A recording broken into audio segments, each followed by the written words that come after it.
Bien, nous reprenons donc au point 17.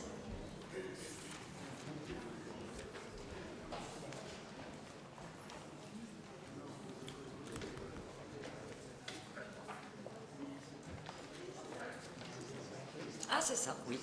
Pardon. Donc, avec la désignation d'un représentant permanent au conseil d'administration de la SA Colomiers Habitat. Donc, comme vous le savez, la commune a procédé à l'acquisition de 53% du capital social de Colomiers Habitat et au titre donc du code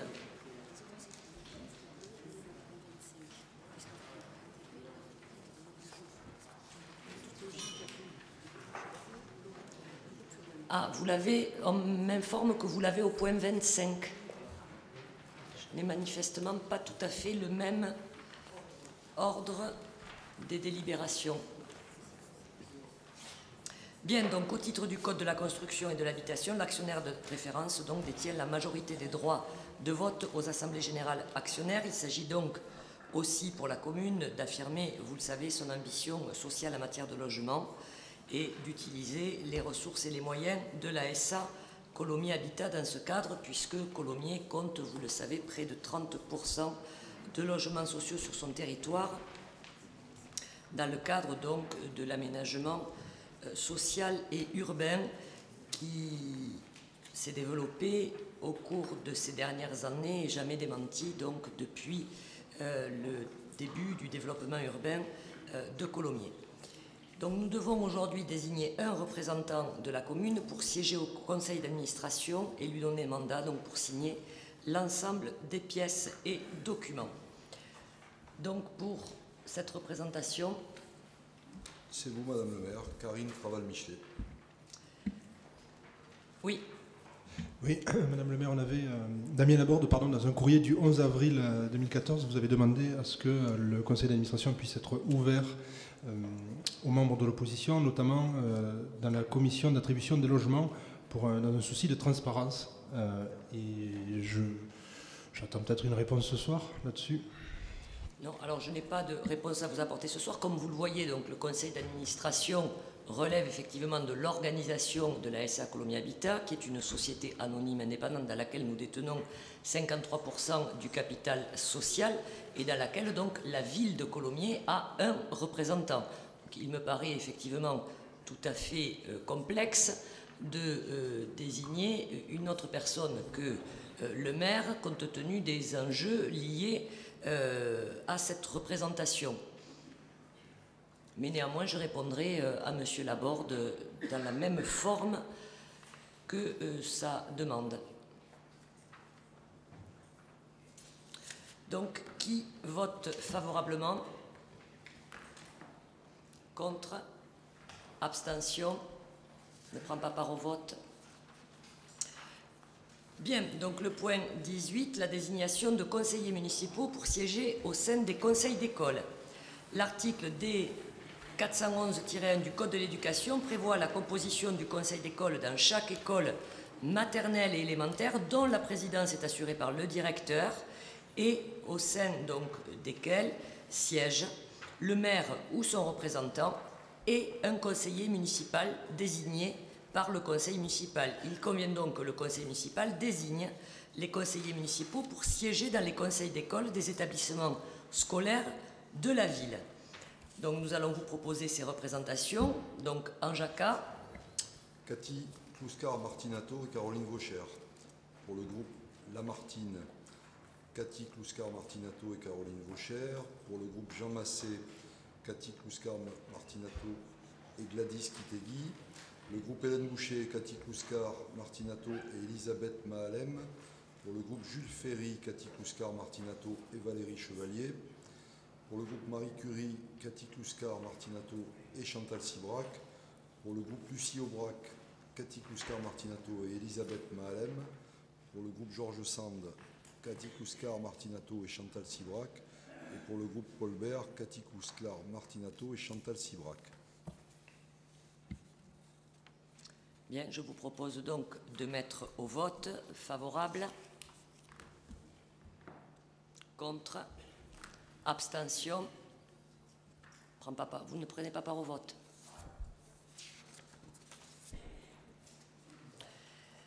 Donc pour les conseils d'administration des collèges et des lycées publics, la désignation des représentants, donc il s'agit là des établissements scolaires pour lesquels le conseil d'administration règle les affaires de l'établissement et fixe, dans le respect bien sûr des dispositions réglementaires en vigueur et des objectifs définis par les autorités compétentes de l'État, les principes de mise en œuvre de l'autonomie pédagogique et éducative dont disposent ces établissements et en particulier les règles d'organisation.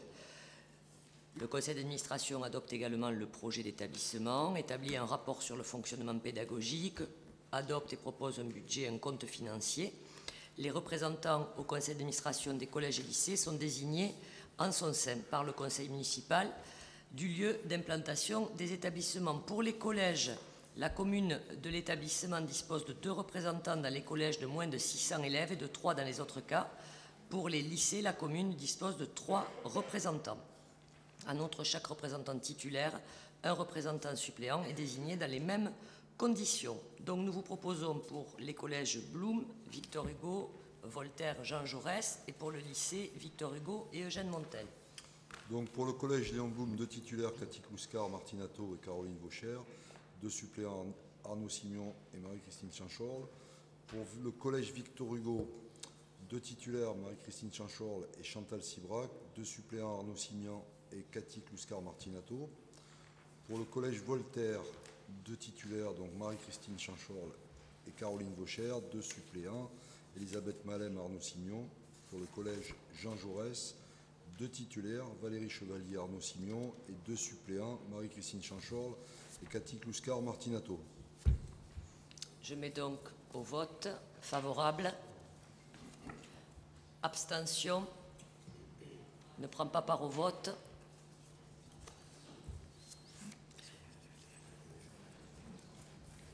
Pour les lycées. Donc pour les lycées, le lycée Victor Hugo, 3 titulaires, Cathy Clouscar, Martinato, Marie-Christine Chanchorle, Elisabeth Malem, 3 suppléants, Arnaud Simion, Chantal Sibrac, Delio Ménène. Pour le lycée Eugène Montel, 3 titulaires, Marie-Christine Chanchorle, Cathy Clouscar, Martinato et Claude Saralier, et 3 suppléants, Chantal Sibrac, Christophe Corby et Gladys Kitegui. Donc je mets au vote favorable. Abstention. Contre. Ne prend pas part au vote. Le point 20 concerne le conseil d'administration de l'association d'éducation populaire Sainte-Thérèse et la désignation donc d'un représentant. Donc, comme vous le savez, les dispositions législatives issues de la loi de 1985 prévoient que dans chaque établissement d'enseignement privé qui bénéficie d'un contrat d'association, la collectivité territoriale, siège de l'établissement, qui contribue aux dépenses de fonctionnement ainsi que le cas échéant chacune des communes de résidence d'au moins 10% des élèves participant à ces mêmes dépenses dispose du droit d'être représenté sans voix délibérative par l'un des membres de son assemblée délibérante aux réunions de l'organe compétent pour délibérer sur le budget des classes sous contrat. Nous devons donc désigner un représentant titulaire et son suppléant. Donc nous proposons la candidature comme titulaire de Cathy Clouscar-Martinato et une suppléante, Marie-Christine Chanchorle. Je mets aux voix favorable. Abstention. Contre. Ne prend pas part au vote. Pour le point 21, maintenant, pour la Fédération des associations columérines, donc la FAC, qui regroupe, vous le savez, des associations columérines qui acceptent de coordonner leurs activités dans le respect des buts de la fédération et qui œuvrent dans son sens. La FAC s'interdit toute ingérence dans les affaires intérieures de chaque association fédérée, qui conserve donc chacune leur indépendance de fonctionnement et d'action, mais qui agissent au sein de la fédération et respectent les objectifs de la FAC et son esprit de laïcité. La FAC a pour but donc de fédérer ces associations columérines, de réaliser avec l'appui des associations fédérées les animations culturelles définies par convention avec la municipalité, de proposer un centre de ressources matérielles et humaines dont bénéficient les associations, de favoriser la rencontre, l'échange, la communication, la réalisation de nouveaux projets proposés donc par les différentes composantes de la FAC. Elle est administrée par un conseil d'administration qui est composé de 2 représentants par association fédérée par section interne ayant 20 adhérents ou plus, un représentant par association fédérée et par section interne ayant moins de 20 adhérents et 5 représentants mandatés du conseil municipal. Pardon. Nous devons donc désigner 5 membres. Donc, nous proposons les candidatures de M. Bruno Vatan, Valérie Chevalier, Délio Ménène, Philippe Briançon et Thérèse Moisan. Je mets donc aux voix. S'il vous plaît. Pardon, excusez-moi. Donc, parmi les 5 représentants du conseil municipal, Vivre mieux à Colomiers propose la candidature de Rémi Vincent. Bien. Donc je mets aux voix pour les candidatures donc, proposées par la liste Génération Colomiers, avis favorable. Pour le représentant donc, proposé par la liste Vivre mieux. Tu veux 2 fois. Tu le devoir d'Odile Terré qui a dû partir à cause de l'accident. D'accord. Vous régulariserez le pouvoir. D'accord. Je le prendrai tout à l'heure. Et abstention. Bien, merci. Il convient de désigner, point 22, un conseiller municipal en charge des questions de défense, à la suite donc de la professionnalisation des armées et la suspension de la conscription. L'État, pour reformer les liens entre la société française et sa défense, a été instauré au sein de chaque conseil municipal une fonction de conseiller municipal en charge des questions de défense.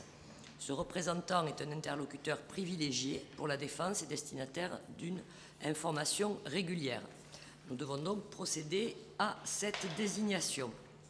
Et c'est M. Marc Terrail qui est proposé. Avis favorable. Abstention. Contre, ne prend pas part au vote.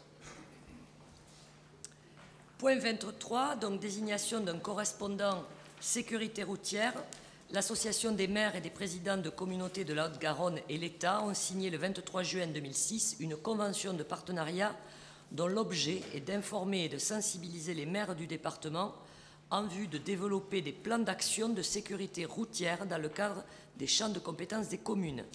Afin de mettre en œuvre cette information et cette sensibilisation, le conseil municipal doit désigner un élu pour être correspondant sécurité routière, qui sera donc l'interlocuteur privilégié de la préfecture et des acteurs concernés. Donc nous devons désigner ce représentant de la sécurité routière et nous proposons Marc Terrail. Avis favorable. Contre, abstention et ne prend pas part au vote. Nous devons maintenant désigner dans les conseils de vie sociale et conseils d'administration des différents ESAT présents sur la commune de Colomiers, donc des représentants, puisque dans tous les établissements mentionnés à l'article L312-1 du Code de l'action sociale et des familles, il est institué un conseil d'établissement. Il donne son avis et peut faire des propositions sur toute question intéressant le fonctionnement de l'établissement, notamment le règlement intérieur relatif au fonctionnement, l'organisation intérieure, la vie quotidienne, les activités de l'établissement, l'animation socio-culturelle, les services thérapeutiques, les mesures associant au fonctionnement les familles et les personnels, les projets de travaux et d'équipement, la nature et le prix des services rendus. En application donc du décret du 31 décembre 1991, le conseil d'établissement comprend des représentants des usagers de l'établissement, des familles, des personnels, de l'organisme gestionnaire. Le directeur de l'établissement participe aux réunions avec voix consultative et il en est de même d'un représentant de la commune du lieu d'implantation de l'établissement. Nous devons donc désigner au conseil de vie sociale de l'IMCA un représentant, au conseil d'administration de l'IMCA un représentant, au conseil de vie sociale de l'ESAT René Caminade un représentant, au conseil de vie sociale des résidences pour personnes âgées MAPAD, Ronsard, Domaine de l'Asplane et La Pradine un représentant. Donc, pour le conseil de la vie sociale de l'IMCA, nous proposons Thérèse Moisan. Pour la MAPAD Ronsard, Thérèse Moisan. Pour l'Asplane, Thérèse Moisan. Pour la Pradine, Guy Laurent. Et pour le CA de l'IMCA, Thérèse Moisin. Il me manque le conseil de vie sociale de Caminade. Thérèse Moisin. Bien.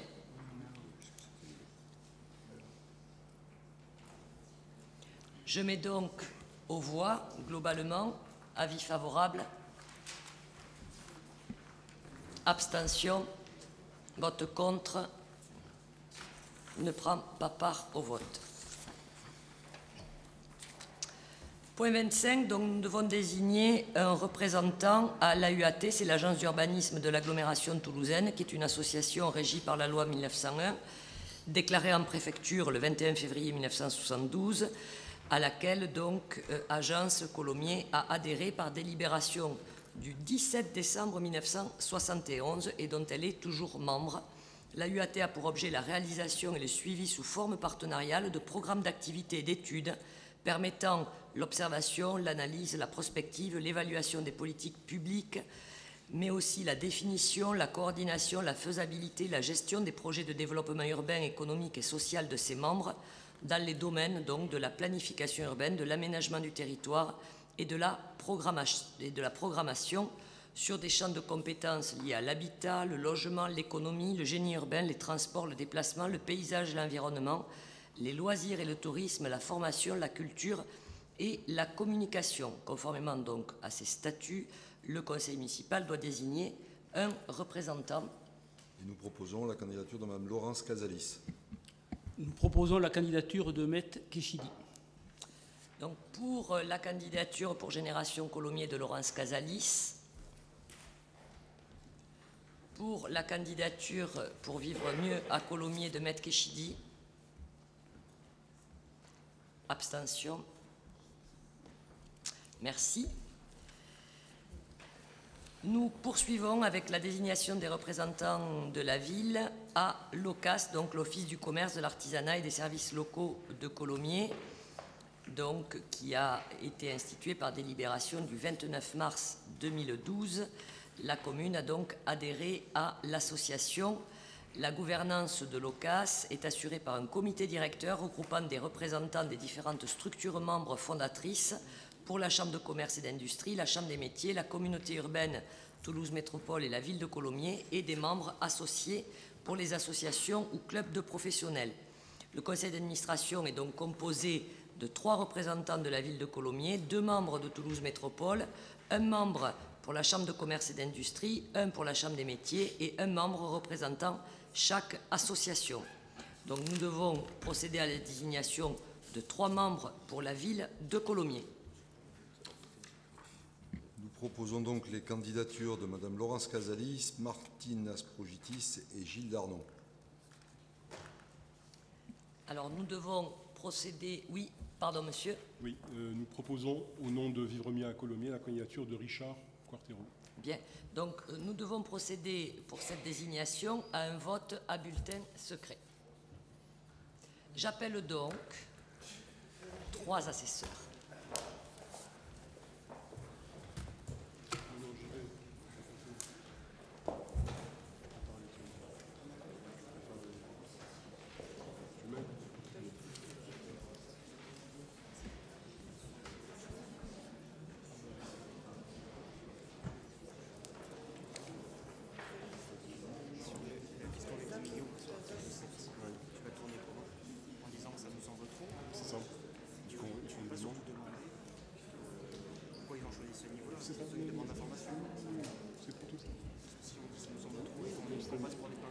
Monsieur Moussaoui, vous pouvez procéder à l'appel. On commence toujours par Madame le maire. Traval Michelet Karine. Simeon Arnaud. Mourgue Josiane. Terrail Marc. Moisan Thérèse. Kasmarek Eric. Kluskar Martinato Catherine. Remplacée par Madame Vaucher. Alvinerie Michel. Asprogitis Martine. Malem Elisabeth. Briançon Philippe. Chevalier Valérie. Laurent, Guy. Vaucher, Caroline. Vatan, Bruno. Flavigny, Françoise. Remplacée par Madame... remplace Madame Chanchorle. Pouvoir à Madame Chanchorle. Vergnol, Pierre. Casalis, Laurence. Pouvoir à Monsieur Simion pour Vergnol, Pierre. Saralier, Claude. Sibrac, Chantal. Darnaud, Gilles. Amar, Isabelle. Lemoine, François. Kitegui, Gladys. Corby, Christophe. Jimena, Patrick. Boubidi, Sophie. Vincent, Rémi. Théré, Odile. Quartero, Richard. Bertrand, Marie-Odile. Kéchidi, Med. Laborde, Damien. Zahir, Loubna. Laurier, Laurent. Bikaï, Cécile. Et moi-même, Moussaoui, Aïssam.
Ça, c'est vraiment un truc que j'ai regardé dans beaucoup de conseils municipaux. Oui, c'est comme ça, c'est ça le problème. Oui, oui. Tout le pouvoir est concentré entre nous dire Caroline est notre expérience. L'écurie au niveau des terrains, au niveau de quand on analyse la situation financière, contrainte. Bien, merci. Maintenant, on demande aux scrutateurs de bien vouloir procéder aux opérations de dépouillement.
Constitutionnel ici, qu'est-ce que ça veut dire? Ouais, qu'est-ce que...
Que faites-vous, monsieur Laurier? Pardon? Ah, vous pourrez me le donner quand même? Parce que vous savez que c'est à la fin du conseil municipal et que je souhaite voir ce que vous distribuez quand même. Je vous remercie.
Bien, pendant que nous procédons donc au comptage et aux résultats. Donc M. Laborde vient de nous distribuer des documents. Donc à l'avenir et pour la bonne tenue du conseil municipal, sachez que ces vœux nous sont adressés et que dans la mesure où ils arrivent dans les délais, bien entendu, nous donnons en fin de conseil municipal la parole à ceux qui présentent ces vœux et il n'est donc point utile d'en faire la distribution au point de perturber sinon le bon déroulement de la séance. Je vous remercie juste de vous y conformer pour que les débats puissent se faire dans l'ordre des points de l'ordre du jour. Voilà, merci.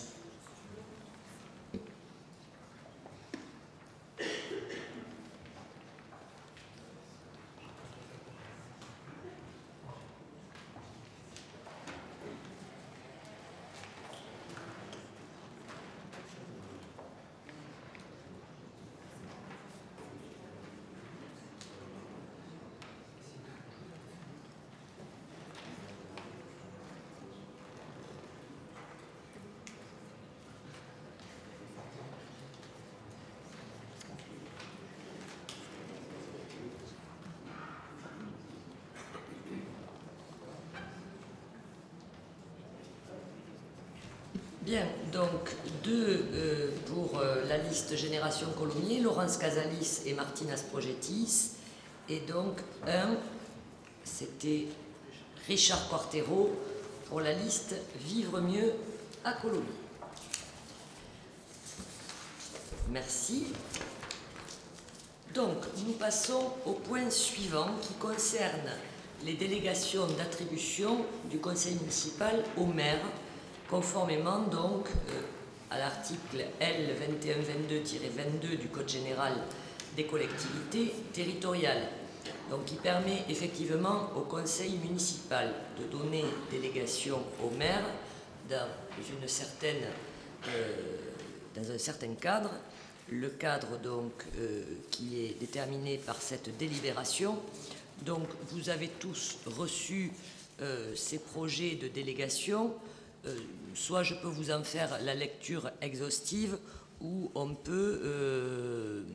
je peux répondre à certaines de vos questions. Globalement, il s'agit de quoi? Il s'agit de permettre, bien sûr, le bon fonctionnement de la municipalité et, par exemple, de faire des actes qui nécessitent une réaction rapide lorsqu'il y a notamment des accidents, pouvoir saisir les assurances, pouvoir signer des contrats d'assurance, prononcer la délivrance et la reprise des concessions dans les cimetières, désigner des avocats pour défendre la commune ou des huissiers, en fixer les honoraires, décider de la création de classes dans des établissements d'enseignement.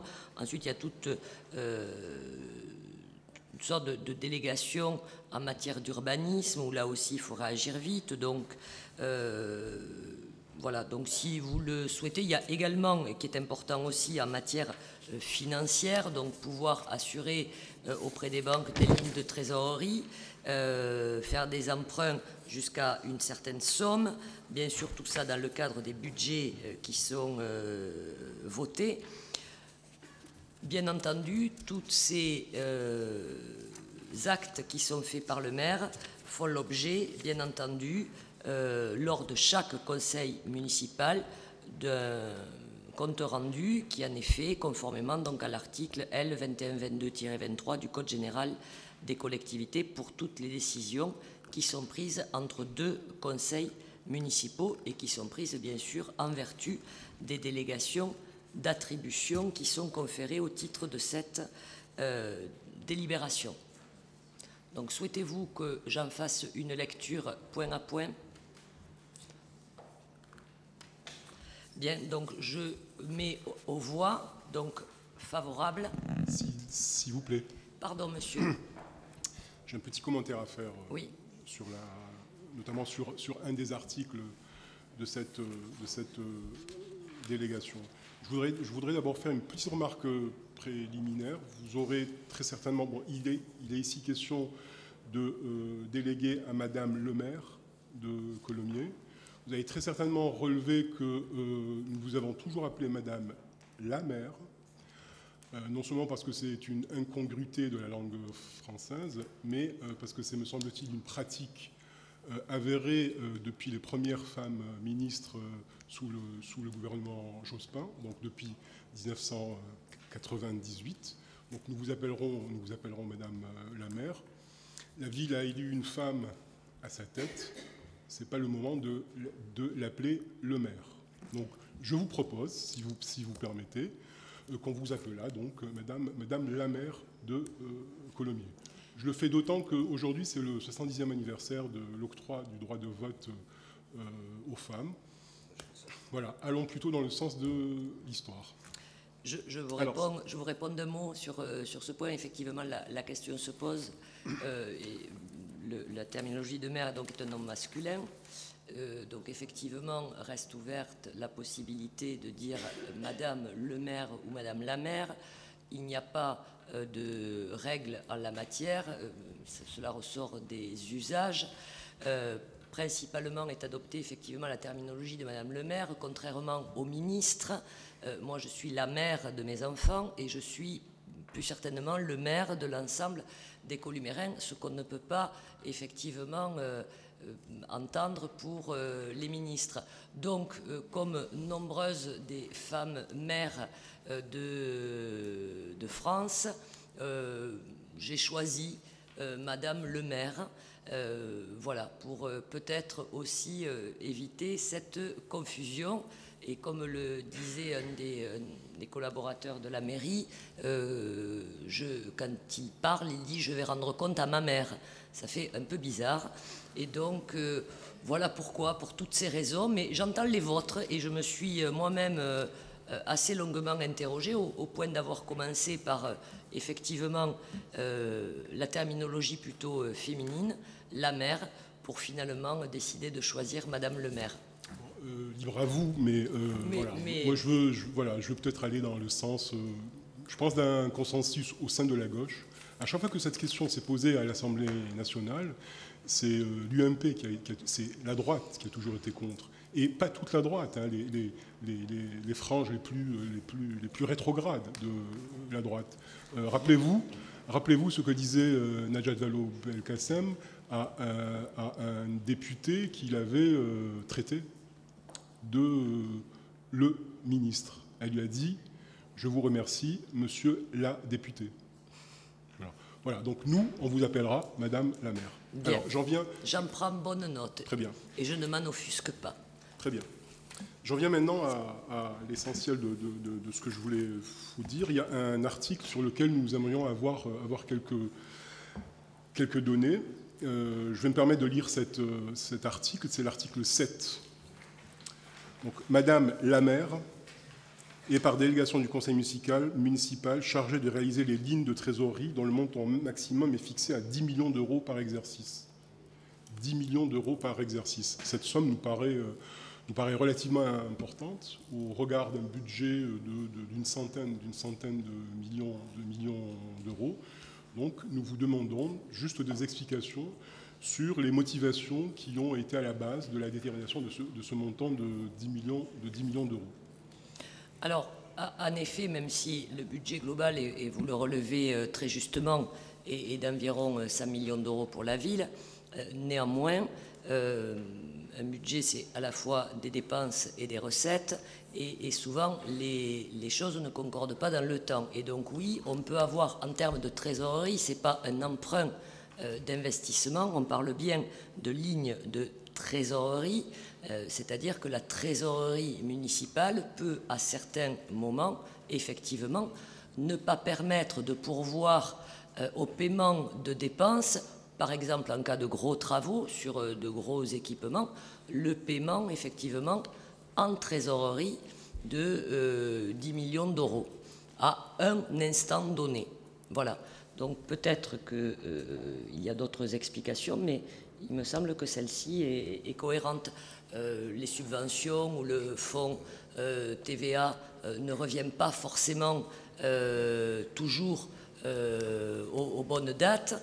Et donc parfois, les recettes qui arrivent et qui permettent effectivement de faire fonctionner la trésorerie municipale ne permettent pas de payer l'encours d'un mois donné ou d'un moment donné. On peut ne pas y avoir recours, hein, d'ailleurs. Ouais. Je prends acte de votre réponse, mais il est dit, et c'est la fin de l'article, ce montant est susceptible d'être actualisé chaque année dans le cadre de la délibération de gestion active de la dette et de la trésorerie. Oui, tout à fait. Donc vous verrez que chaque année, il est proposé. Vous comprenez que c'est une question importante, c'est-à-dire que vous demandez au conseil municipal de se dessaisir en fait d'un droit de regard sur le 10e du budget. Non. C'est un impact, si vous permettez. Ça peut avoir un impact relativement important. Alors, donc vous savez aussi, vous trouverez légitimes les questions que l'on vous pose. Je les trouve absolument légitimes, bien sûr, absolument, tout à fait. Je ne remets pas en cause la légitimité et même la pertinence de vos questions. Vous savez aussi que les collectivités ont un délai pour payer leurs fournisseurs qui est un délai de 30 jours, donc qui est un délai très court. De sorte, effectivement, entendons-nous bien, hein, la trésorerie, ça fluctue au jour le jour. Ça ne représente pas, à un instant donné, l'ensemble des recettes que vous pouvez attendre sur l'année consolidée. Et donc, on parle bien là de trésorerie, de ligne de trésorerie. Ensuite, effectivement, chaque année, vous verrez qu'il vous est présenté un rapport sur la gestion, ce qu'on appelle de façon générique de la dette. Il se trouve la gestion active de la dette, des emprunts et de ces encours de lignes de trésorerie. Il se trouve que jusqu'à maintenant, en tout cas au cours du dernier mandat, il n'y a pas eu lieu à une gestion active de la dette, puisque vous le savez, sous la magistrature de Bernard Sicard, il n'y a pas eu de recours à l'emprunt. Mais néanmoins, cela pourrait arriver, et donc on devrait bien sûr conformer à cette situation. En tout état de cause, s'il s'agissait de réaliser un emprunt, bien entendu, vous en seriez tout à fait informé. Hein, on distingue bien un emprunt d'investissement de la mobilisation d'une ligne de trésorerie. Compte tenu, vraiment, je me permets de le rappeler, du délai qu'ont les collectivités territoriales pour payer de 30 jours qui va passer à 20 jours. Ça veut dire que lorsqu'on construit un équipement public, à partir du moment où l'entreprise envoie sa facture, son état d'acompte, nous aurons très bientôt 20 jours pour la régler. Donc c'est un délai extrêmement court. Si effectivement il n'y a pas cette possibilité de travailler sur la trésorerie, notamment par la mobilisation de lignes de trésorerie, ensuite on peut avoir des pénalités qui s'appliquent effectivement de droit. Ça s'appelle les intérêts moratoires, ce qui est un petit peu dommage. Et on ne peut pas réunir non plus le conseil municipal chaque fois que les besoins de trésorerie l'imposent. Ça peut être quasiment au jour le jour. Est-ce que cette réponse vous satisfait à ce stade? Je demanderai une nouvelle précision sur ce sujet.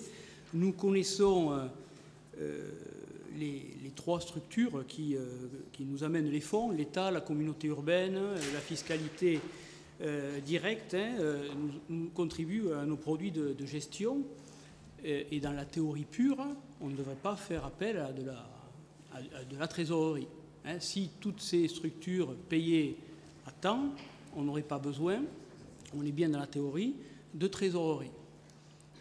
Donc la question, c'est est-ce que le travail amont nécessaire pour que ces structures-là nous rémunèrent dans les délais est fait? J'imagine que oui, mais est-ce que la commission finance ne peut pas justement travailler ce sujet-là, c'est-à-dire travailler l'amont pour éviter qu'en aval, on ait besoin de tirer des lignes de trésorerie? Je pense que c'est méconnaître un petit peu le fonctionnement des collectivités territoriales. Entre également en compte dans la consolidation de nos comptes, ce que vous verrez au compte administratif. On va avoir le 30 avril un conseil municipal qui sera dédié effectivement à cette question des finances publiques, puisqu'on devra approuver le compte administratif. Et donc, il y a beaucoup de choses qui rentrent en jeu. Parfois, effectivement, vous le soulevez, la question des délais de règlement, soit des contributions, soit aussi des subventions que nous demandons et qui nous sont accordées, ou encore du FCTVA, qui est une ressource importante et qui, comme vous le savez, revient parfois 2 ans après que ce compte ait été validé. Donc, ça n'a pas de... Le travail qui pourrait être fait en amont et qui est bien entendu fait, vous l'avez dit, ne permet pas pour autant de régler de façon aussi précise les dépenses qu'on doit assurer, y compris des dépenses de fonctionnement liées à la vie municipale, le paiement des salaires, des assurances, de l'énergie, etc., avec ces subventions ou ces retours de différentes collectivités comme la communauté urbaine. Mais nous en parlerons peut-être plus précisément le 30 avril. Donc sous ces réserves-là... J'ai une autre petite question. Donc si le Conseil vous vote cette délégation, est-ce que vous envisagez de subdéléguer ces pouvoirs à l'un ou l'autre de vos adjoints, alors, comme la loi vous y autorise?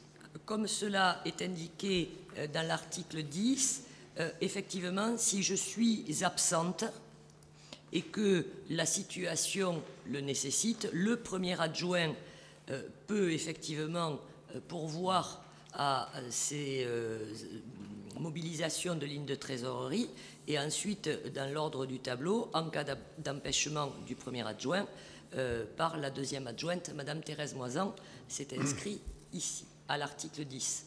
Mais en dehors de ces considérations effectivement d'absence qui sont tout à fait fondées et qu'on a notées, est-ce que le Conseil ne peut pas exprimer par un vote le fait que ce soit en dehors de ces cas d'absence avérés établis par la loi, etc. En dehors de ces cas, ces pouvoirs ne sont pas subdélégués? Je peux tout à fait être malade, devoir m'absenter pour diverses raisons, sans que nous puissions pour autant convoquer dans les règles et dans les délais un conseil municipal. Voilà quelle est la situation.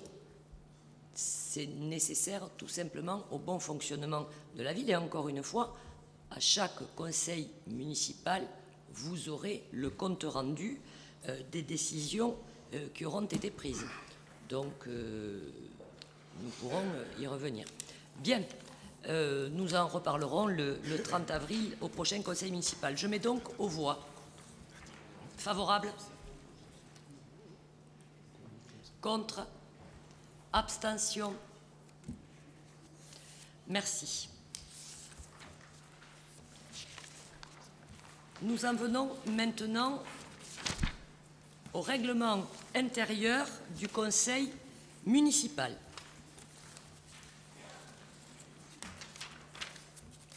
Donc, comme vous le savez, l'article L. 2121-8 du Code général des collectivités territoriales prévoit que dans les communes de plus de 3500 habitants, le conseil municipal établit son règlement intérieur dans les 6 mois qui suivent son installation. Ce règlement est bien sûr propre à l'Assemblée communale et il ne peut donc, en principe, être rendu opposable à un conseil municipal nouvellement élu. Toutefois, dans l'attente de l'adoption d'un nouveau règlement intérieur, le conseil municipal peut décider utilement de se référer au précédent règlement intérieur pour permettre le bon fonctionnement du conseil municipal. Je vous propose donc que nous puissions nous référer au règlement intérieur de la précédente Assemblée et je vous propose de créer un groupe de travail chargé de faire des propositions au conseil municipal. Je demande à Arnaud Simion d'assurer le pilotage de ce groupe de travail qui comprendra donc, outre Arnaud Simion, 2 élus de chaque groupe, de chaque liste. Voilà, donc nous devons nous prononcer sur le maintien du règlement intérieur actuel dans l'attente des réflexions et des propositions que nous fera ce groupe de travail, bien sûr, dans les meilleurs délais. Monsieur Laurier. Oui, effectivement, je pense que la démarche est bonne. Nous voterons contre le maintien de ce règlement intérieur. Je peux déjà donner quelques idées pour les futurs Vous le ferez dans le cadre du groupe de ce comité de pilotage. Mais, par exemple, les débats dans les commissions municipales ne font pas l'objet de publicité extérieure. Par exemple, les conseillers municipaux ont le droit de prendre connaissance des dossiers remis en commission. Oui, ça c'est intéressant. Ou la consultation des documents énumérés à l'article du présent règlement se fera sur place dans les services municipaux. Bon, c'était plus tout à fait la pratique dans le mandat précédent, donc c'est des choses, à mon avis, qui sont à supprimer, ainsi que le droit d'expression. Donc non, pas de maintien, mais vite un groupe de travail pour avoir quelque chose de bien. Alors, je vous propose toutefois de le maintenir, sachant que, vous l'avez noté tout à l'heure, les commissions municipales ne sont pas décisionnaires. Ce sont des instances de travail et de réflexion et de proposition qui, en aucun cas, ne peuvent se substituer au pouvoir décisionnaire du conseil municipal, de sorte effectivement que la publicité que vous pourriez en faire ou l'usage que vous pourriez faire de ces débats qui n'emportent pas la décision du conseil municipal pourrait être dévié, de sorte que cette disposition me paraissait pertinente. Concernant l'expression des groupes politiques, je vous propose, dans l'attente, puisque je sais que c'est un point sensible, je vous propose dans l'attente et dans la perspective de la prochaine parution du Columérin, qui est prévue au mois de mai, et dans l'attente donc de ce groupe de travail qui prendra et qui fera des propositions, que nous partagions l'expression politique à un tiers, un tiers, un tiers, comme ça il n'y a pas de débat, et chacun pourra s'exprimer, sachant par ailleurs que les messages les plus courts sont souvent les plus pertinents, et donc je pense que c'est une bonne idée que je vous soumets. Donc si vous êtes d'accord, on maintient pour quelques semaines le précédent règlement intérieur, 2, nous créons un groupe de travail, et 3, pour l'expression politique, nous actons ce soir que dans l'attente des propositions, chacun pourra s'exprimer à égalité. Il nous faudrait donc les noms des 2 élus. Vous nous les communiquerez. Pour notre groupe, ce sera Damien Laborde et Cécile Bicaïs. Bien.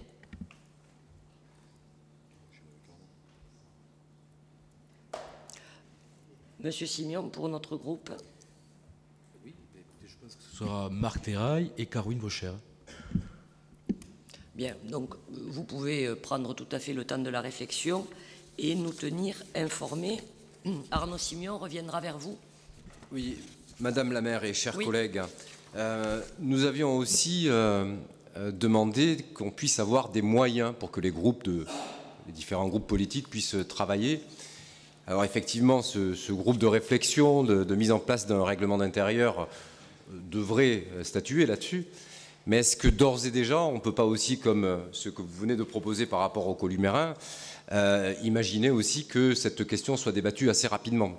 Parce que si on attend la fin du règlement intérieur, peut-être 6 mois, ça veut dire que pendant 6 mois, c'est possible, c'est en tout cas l'échéancier que vous avez dit, on peut imaginer peut-être que ça puisse se faire un peu plus rapidement, quoi. Bien sûr, je comprends votre demande. Donc d'ores et déjà, en effet, il existe des bureaux qui peuvent être mis à votre disposition. Donc vous prendrez effectivement contact pour qu'on vous les fasse visiter et que vous puissiez détenir les clés d'accès et voir également avec chacun d'entre vous le mobilier qui vous satisferait. Je pense aussi que nous pouvons d'ores et déjà prévoir l'installation de matériel informatique, bref, un ordinateur, par exemple, dans chacun de ces bureaux, pour que vous ayez déjà ce fonctionnement à votre disposition, si cela vous agrée.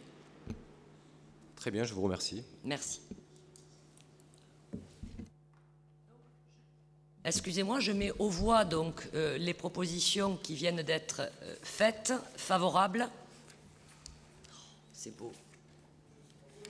J'aime cette unanimité. Je vous remercie. Par ailleurs, je vous avais proposé lors du précédent conseil municipal de pouvoir créer une instance de dialogue donc, qui réunirait finalement moi-même, M. Gimena, comme le représentant et tête de liste de Vivre mieux à Colomiers, et M. Damien Laborde, ainsi que une personne supplémentaire pouvant nous accompagner à chacune et chacun d'entre nous.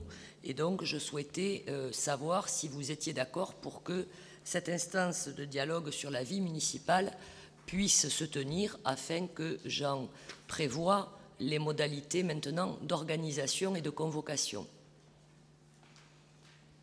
Monsieur Laurier. Oui, donc au nom de notre groupe et de Damien Laborde en particulier, donc vous avez notre accord, vous avez notre soutien et nos félicitations pour cette démarche nouvelle, constructive et pertinente, me semble-t-il. On va voir quels fruits elle pourra porter, mais je suis sûr qu'ils seront réels. En tout cas, de notre côté, la volonté d'avancer sera là. Et dans un courrier que Damien Laborde vous avez adressé, vous posez un certain nombre de questions, notamment sur les moyens, sur des accès aussi au self municipal et à d'autres moyens, de carte de visite, enfin tout ce qui fait qu'un conseiller municipal puisse travailler sereinement. Voilà. Donc on attend votre réponse là-dessus. Je l'ai reçu très très récemment. Monsieur Gimena. Au nom de Vivre mieux, vous avez simplement notre accord, bien évidemment, on participera à ces instances. Parfait, donc je prévoirai très prochainement une première réunion pour que nous puissions nous mettre en...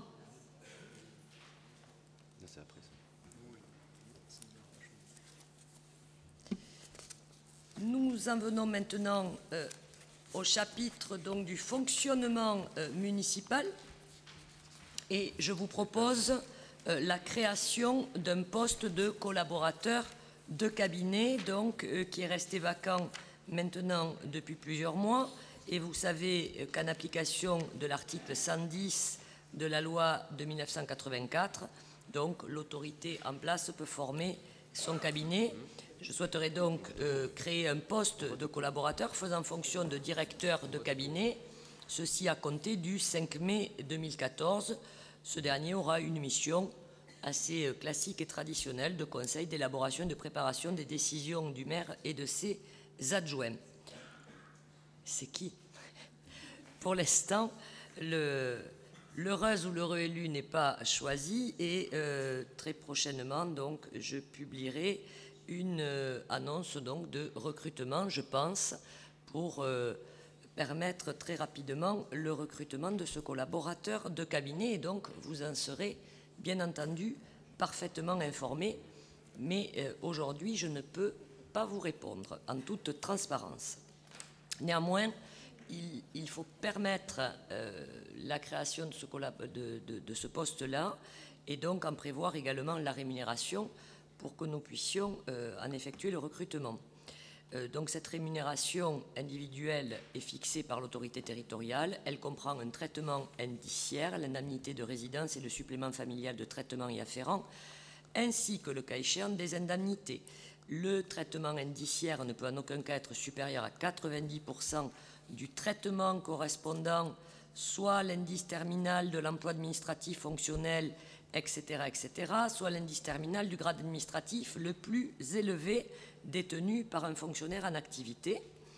Et donc, le montant des indemnités ne peut être supérieur à 90% du montant maximum du régime indemnitaire institué par l'Assemblée délibérante et servi donc aux titulaires de l'emploi fonctionnel de grade de référence mentionné au deuxième alinéa. Donc je vous propose, conformément à cette réglementation, que la rémunération de cet agent ne pourrait pas dépasser 90% de l'indice brut terminal de l'emploi administratif fonctionnel du directeur général des services, donc indice 1015, et 90% du régime indemnitaire du directeur général des services. Donc avant que tout le monde ne me pose la question, ce qui correspond à 3 421 € pour l'indice brut terminal, ce sont des montants bruts, donc bien sûr qui font l'objet des cotisations correspondantes, et 1712 € pour le régime indemnitaire.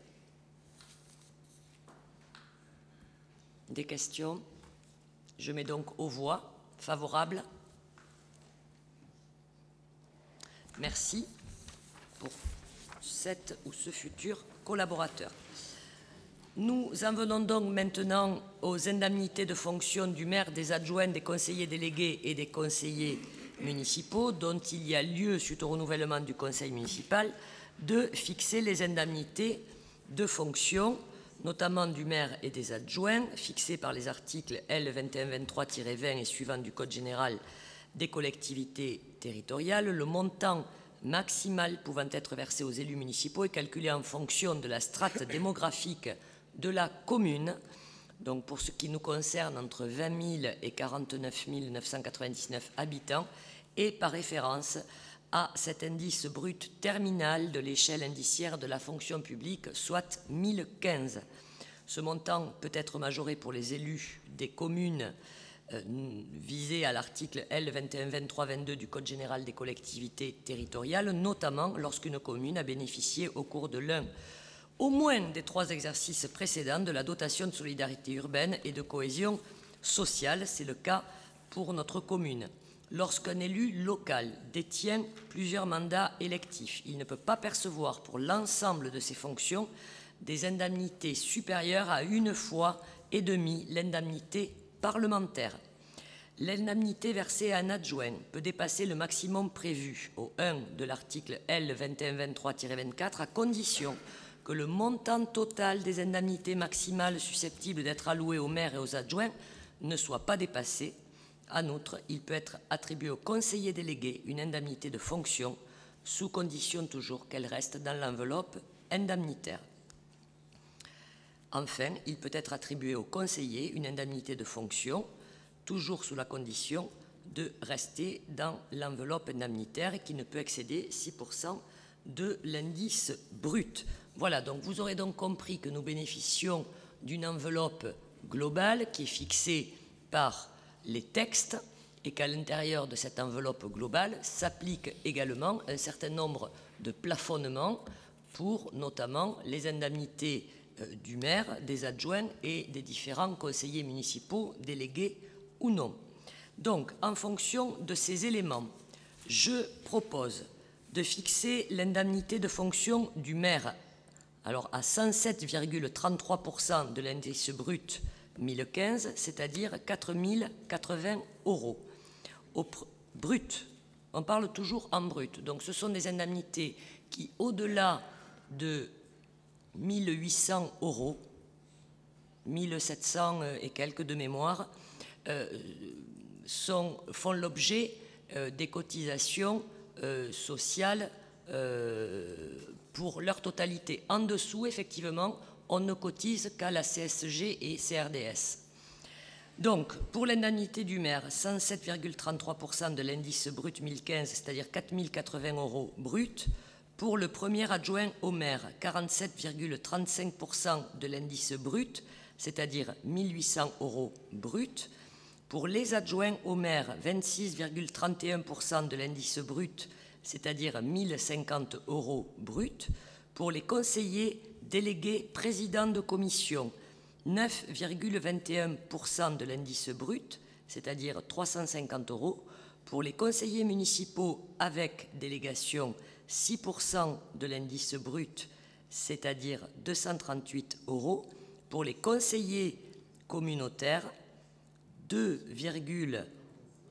municipaux, 2,10% de l'indice brut, c'est-à-dire 80 €. Je ne suis pas trompé. Voilà. Des questions, des interventions. Monsieur Laurier. Oui, sans vouloir y passer trop de temps, parce qu'il est... Une fois tous les 6 ans. Exactement. Nous avons l'habitude. Mais c'est vrai que c'est un peu indécent de devoir se fixer nous-mêmes nos salaires. Et c'est peut-être ça qui pose le plus de problèmes finalement à nos concitoyens. Sur les montants, écoutez, je reste dubitatif parce que vous disiez récemment avoir perdu 25% de vos revenus en prenant les fonctions électives qui sont les vôtres aujourd'hui. Je vois ce salaire-là, je me doute que derrière il y aura la communauté urbaine, peut-être une vice-présidente si Jean-Luc Moudenc fait le choix de l'ouverture comme il a l'air de vouloir le faire. Bon, je me pose des questions, je me dis que je croyais être bien payé, finalement peut-être pas tant que ça. Peut-être pas tant que ça. Et puis les conseillers municipaux d'opposition, oui, effectivement, dans un sort bien triste. Voilà.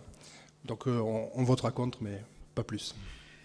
Bien, donc moi, vous savez, je suis pour la transparence et donc je peux tout à fait fournir mes bulletins de salaire précédents et démontrer que ce que j'ai dit est vrai. Et effectivement, j'avais, je le dis, un très bon salaire qui correspondait aussi à de très grandes responsabilités et à un travail important que j'ai fait durant des années. Et donc, je n'en ai absolument pas honte. D'autres interventions? Bien, je mets aux voix. Favorable? Contre? Abstention? Ne prend pas part au vote. Je vous remercie. Le point suivant, c'est le point 31 et le droit à la formation des élus. Et suite effectivement au renouvellement du conseil municipal, il y a lieu de déterminer les orientations et les crédits ouverts au titre de la formation des élus, puisque tous les membres du conseil municipal ont droit à une formation adaptée à leurs fonctions électives, c'est-à-dire, bien sûr, que cette formation doit porter sur l'acquisition des connaissances et compétences directement liées à l'exercice du mandat d'élu local. La loi a instauré un droit à la formation de 18 jours par élu pour la durée du mandat, et donc, en application du Code général des collectivités territoriales, la formation doit être, bien sûr, dispensée par des organismes agréés. Les crédits ouverts au titre de la formation des élus ne peuvent excéder 20% du montant total des indemnités pouvant être allouées aux élus de la commune. Je vous propose donc de fixer le montant annuel des crédits ouverts au titre de la formation des élus à 20 000 €, ce qui permet déjà de travailler correctement avec cette enveloppe. Des interventions? Oui, monsieur. J'ai une toute petite question. Vous le savez, je suis prof à l'université et les packs de formation de l'élu, c'est entre 3 500 et 5 000 € pour une session. Autant vous dire qu'avec 20 000 €, voilà, je trouve sincèrement, par l'expérience, alors je trouve ce budget, mais extrêmement faible, extrêmement bas. Alors, c'est un budget qui a été fixé aussi par référence au mandat et aux années précédentes, au cours desquelles ce budget n'a jamais été épuisé au point de devoir le revoter.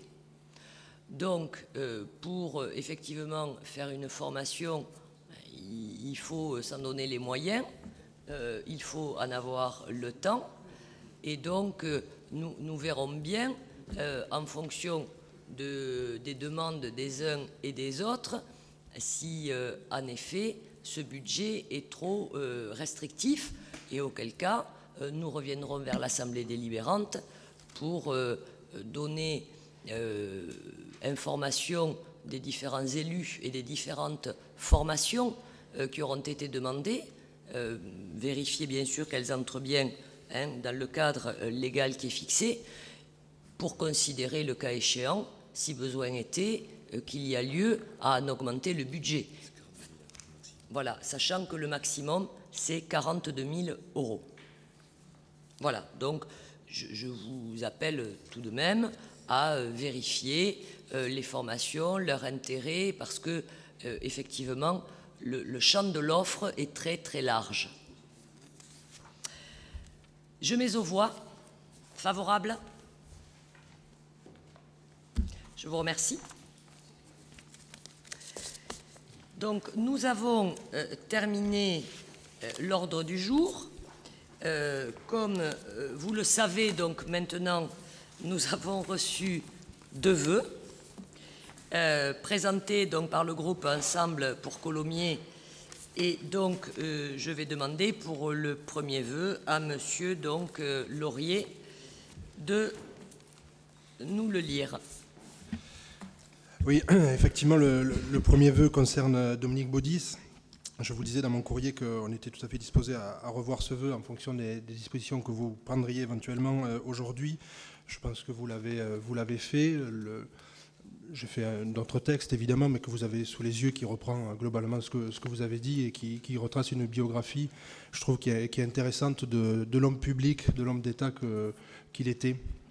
Et je pense que beaucoup dans cette assemblée l'ont croisé, ont certainement discuté avec lui, et je pense que très au-delà des partis politiques qui étaient vraiment pas son sujet, je pense, notamment à la fin, on a tous apprécié et reconnu l'homme de talent et l'humanité qu'il habitait.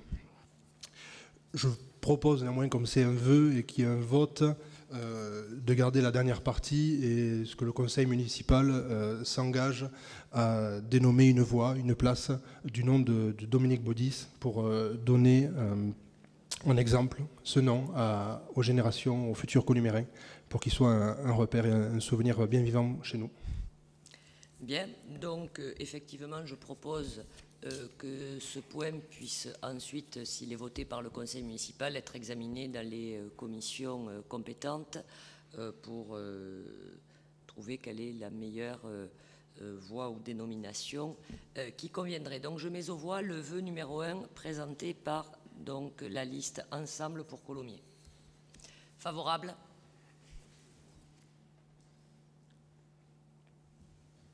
Je vous remercie. Et donc, un deuxième vœu, Monsieur Laurier.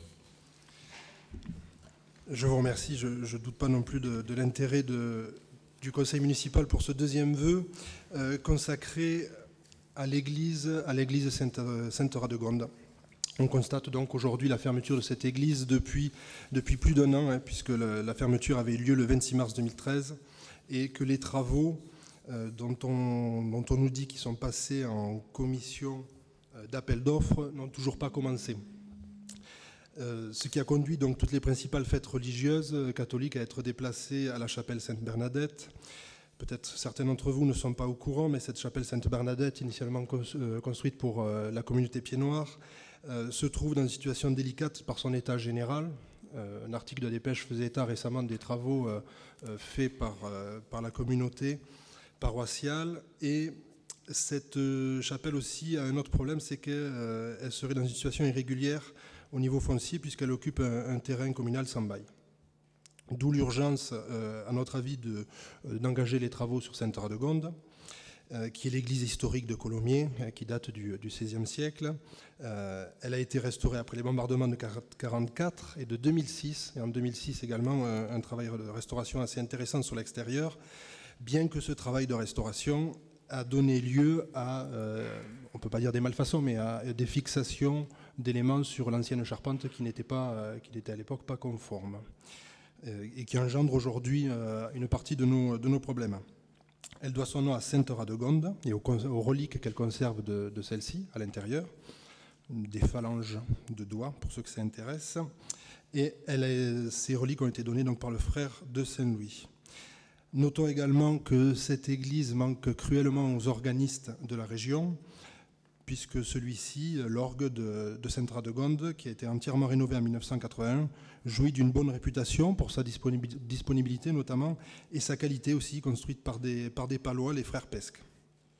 Donc nous ne pouvons plus longtemps faire subir cela à la communauté catholique de Colomiers, et pour élargir un peu le champ de ce vœu, parce que j'attends, je pense, une réponse très, très positive, et je pense de très bonnes nouvelles vous allez nous annoncer. Je pense que le conseil municipal devrait se prononcer pour un état précis du patrimoine qui nous permettrait d'envisager un plan pluriannuel de restauration, puisque les grands travaux sont derrière nous. Je pense qu'il est grand temps de s'occuper maintenant de nos bâtiments anciens et qui en ont bien besoin, en dehors des écoles, mais il y a d'autres locaux qui existent nombreux sur la commune qui ont besoin de notre attention. Donc, je vous propose de voter que le conseil municipal s'engage à lancer au mois de mai les travaux de rénovation de l'église Sainte-Radegonde, d'engager d'ici le mois de juillet un audit du patrimoine bâti et enfin d'engager un plan pluriannuel de rénovation du bâti de la commune. Je vous remercie. Bien, Monsieur Laborde, donc concernant...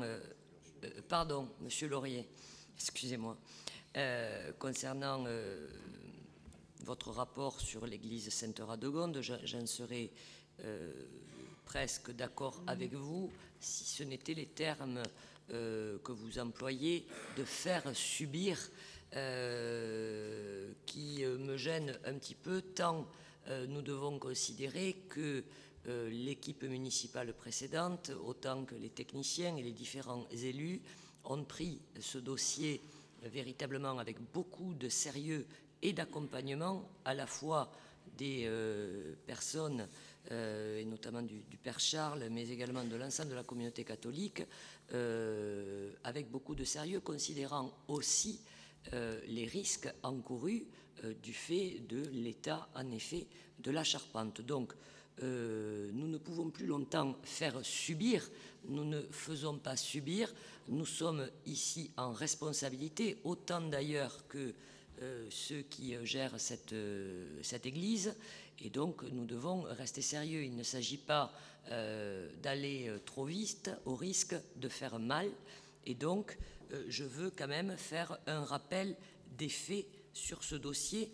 puisque effectivement, en janvier 2013, la paroisse nous avait signalé que des éléments de décoration, moulure, plâtre, s'étaient décrochés du plafond. Un périmètre de sécurité a été mis en place et une surveillance visuelle a été assurée. Ayant réservé une nacelle pour changer des appareils d'éclairage dans l'édifice, nous en avons donc profité pour inspecter le plafond. Et c'est au vu du rapport d'inspection qu'il est apparu qu'un risque de désordre conséquent et grave pouvait être avéré et qu'un élément de décoration d'une dizaine de kilos encore en place a été décroché d'ailleurs sans effort particulier par les intervenants. Nous avons donc pris la décision en responsabilité et en concertation également d'interdire l'accès au public à partir du 27 mars 2013, semaine effectivement entre les rameaux et Pâques.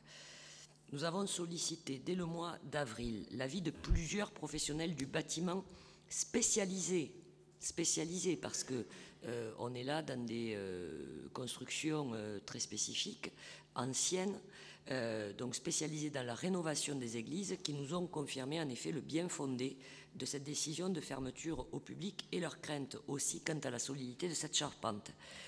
Les services, bien sûr, les élus, en ont informé les représentants de la paroisse et depuis, des points réguliers sont programmés pour partager à la fois les contraintes, gérer l'accompagnement, échanger sur les process, les démarches administratives, réglementaires qui sont obligatoires et qui s'imposent à nous, même si, tout comme vous, nous souhaiterions que cela soit plus rapide.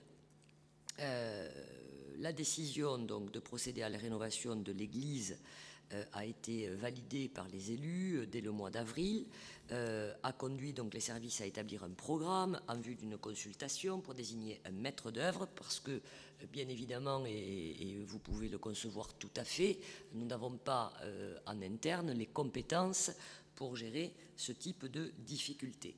Donc, avec également une mission donc, de diagnostic sur l'ensemble de l'édifice, pour être exhaustif et cibler bien sûr les causes des désordres constatés ou à venir, concernant d'ailleurs l'ensemble du bâtiment, la charpente, la toiture, le clocher, le plafond, le chauffage, l'éclairage et la peinture.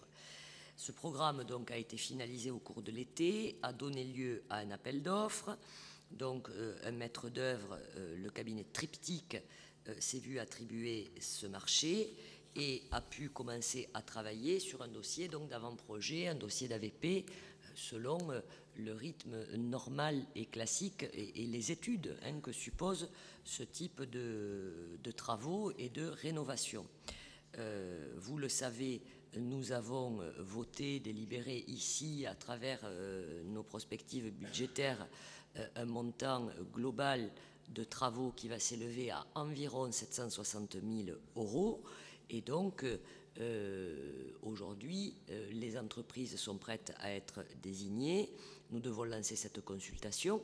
Effectivement, tout ça peut paraître long, mais quand on regarde dans les communes voisines, si vous preniez Blagnac, si vous prenez Muret ou d'autres communes où ces édifices religieux ont subi, bien sûr, les avaries du temps, eh bien, c'est environ 2 années qu'il a fallu aussi pour entreprendre et mener à bien ces travaux de rénovation. Donc, nous ne freinons pas, mais je crois qu'il ne serait pas sérieux d'accélérer trop au point de mettre aussi en péril la sécurité des gens. En tout cas, soyez assurés que tout ceci se fait en parfaite concertation, et j'ai d'ailleurs demandé à Arnaud Simion de prévoir une réunion publique sur ce sujet en lien avec le Père Charles pour permettre une information large de l'ensemble des columérins qui, nous pouvons le comprendre, sont préoccupés par cette situation. Quant à la situation de Sainte-Bernadette, c'est un problème purement administratif de régularisation foncière qui n'émeut personne et qui va se régler avec l'ensemble des personnes concernées, habilitées de la paroisse.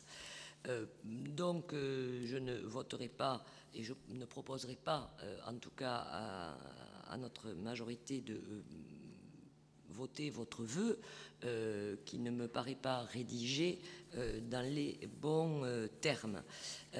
Mais je pense vous avoir apporté là, en effet, les éléments de réponse quant au diagnostic que vous évoquez concernant le patrimoine communal et particulièrement le patrimoine scolaire. Vous savez que nous avons lancé effectivement un audit général du patrimoine scolaire, une étude donc assez importante qui porte sur 5 sites, donc Jules Ferry, Hélène Boucher, Anjaca maternelle, Lamartine élémentaire et maternelle.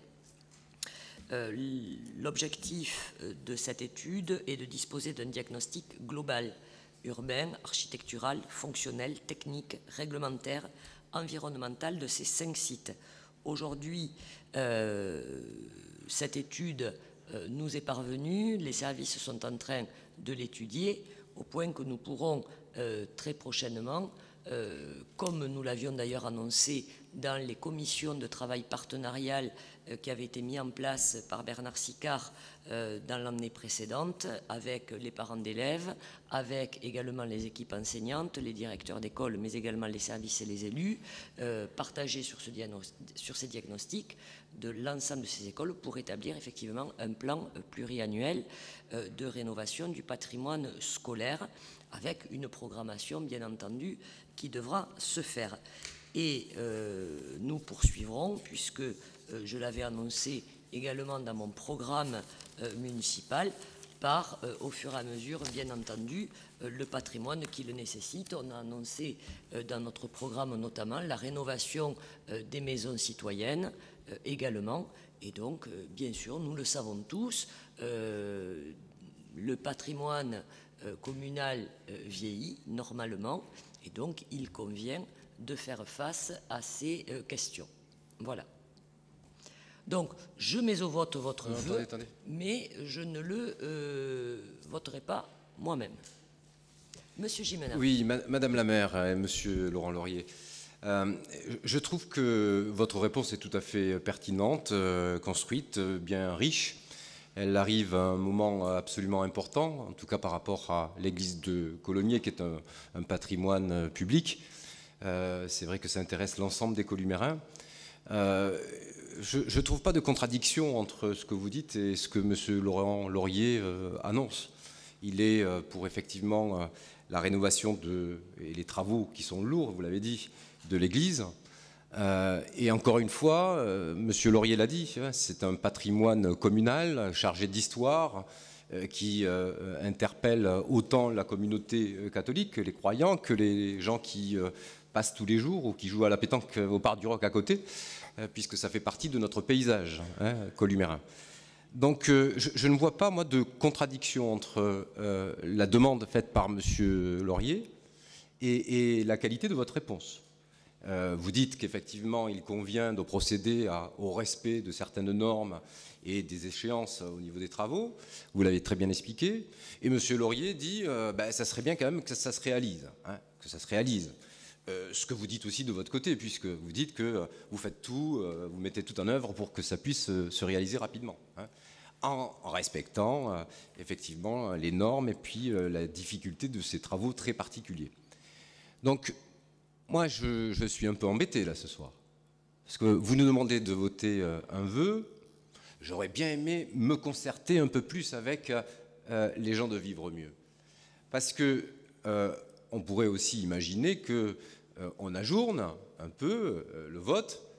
Mais moi, là, très rapidement, je vous dis que je suis autant pour le vœu qui a été déposé par M. Laurier, mais j'ai envie aussi de voter favorablement, même si ce n'est pas soumis au vote, à ce que vous venez de dire. Ce qui est sûr, c'est que là, il y a un consensus.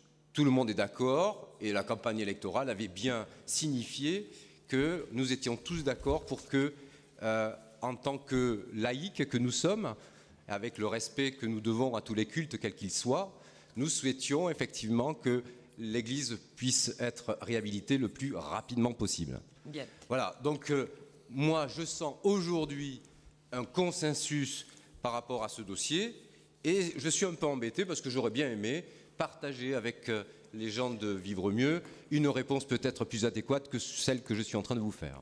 Bien, donc pas de difficulté, on peut ajourner le vote de ce vœu pour le retranscrire dans une formulation qui serait plus adaptée effectivement à l'ensemble des membres élus de cette Assemblée.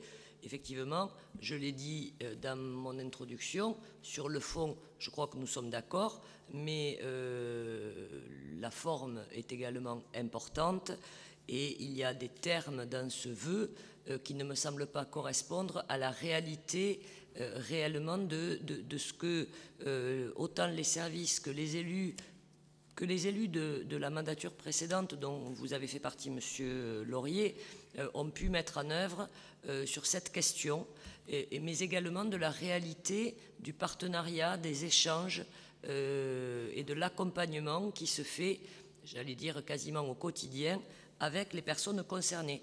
Donc, je vous propose d'ajourner le vote de ce vœu ce soir et de remettre un vœu au prochain conseil municipal dont je vous adresserai une proposition de rédaction sur laquelle nous pourrons nous mettre d'accord tous ensemble. Êtes-vous d'accord avec cette proposition? Oui, Madame le maire. Bien. Monsieur Gimena? Bien. Donc, nous arrivons au terme de ce conseil municipal. Je vous remercie à toutes et à tous. Je remercie également tous ceux qui nous ont suivis donc, par Internet. Et j'en profite pour vous indiquer donc, que c'est une formule que nous allons bien sûr poursuivre et qui, j'imagine, également dont vous avez pu avoir des retours positifs. Merci à toutes et à tous. Le prochain conseil municipal sera le 30 avril.